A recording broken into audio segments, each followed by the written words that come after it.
Venice চলচ্চিত্র উৎসবে মূল প্রতিযোগিতা বিভাগের 7 সদস্যের জুরি বোর্ডের নেতৃত্ব দিচ্ছেন মার্কিন নির্মাতা আলেকজান্ডার পেইন।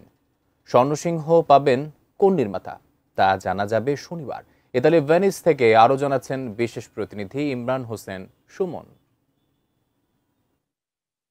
ভেনিসের এই আন্তর্জাতিক চলচ্চিত্র উৎসব চলবে আগামী 6 সেপ্টেম্বর পর্যন্ত। ইতিমধ্যে এখানকার প্রদর্শনী কেন্দ্রগুলোতে প্রতিদিন সকাল থেকে রাত পর্যন্ত দর্শকরা আসছেন, তাদের বাছাই করা চলচ্চিত্রগুলোকে দেখার সুযোগ পাচ্ছেন এখানে তারা। সেই সঙ্গে এখানে প্রতিযোগিতায় অংশ নিচ্ছে অনেকগুলো চলচ্চিত্র, যেগুলো আসলে এবারের এই 82তম আয়োজনে সর্বশ্রেষ্ঠ চলচ্চিত্র হিসেবে তারা পুরস্কার পাবেন অনেকেই। চলচ্চিত্রের জন্য একটি নতুন আশা নিয়ে এই ভেনিস চলচ্চিত্র উৎসব প্রতি বছরের সেপ্টেম্বরে শেষ হয়ে থাকে, সেটি আগস্টের শেষ দিকে শুরু হয়ে থাকে। প্রায় 12 দিন ব্যাপী চলতে থাকে এই আয়োজনটি এবং এখানে তারকারা বিশ্বের নানা প্রান্ত থেকে এসে অংশ নেন।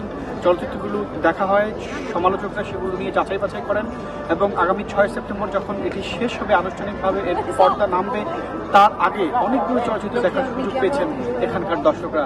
তো সবকিছু মিলিয়ে আমরা হয়তো পরবর্তীতে আপনাদের আরও তথ্য জানিয়ে দিতে পারবো যে এখানে কোন কোন চলচ্চিত্রগুলো আলোচনায় আসছে। ইতিমধ্যে আপনারা বেশ কয়েকটি চলচ্চিত্রের কথা জানেন। দ্য রক এবং একজন রক নামে একটি চলচ্চিত্র নির্মাণ করা হয়েছে, সেই সঙ্গে রজওয়াল হিন্দ, সেই সঙ্গে এলিসা। বিশেষ করে নারী প্রধান চলচ্চিত্রগুলো এখানে এবারের উৎসবে বিশেষভাবে প্রাধান্য পেয়েছে। Imran Hossain Suman, ATN news, Venice, Italy.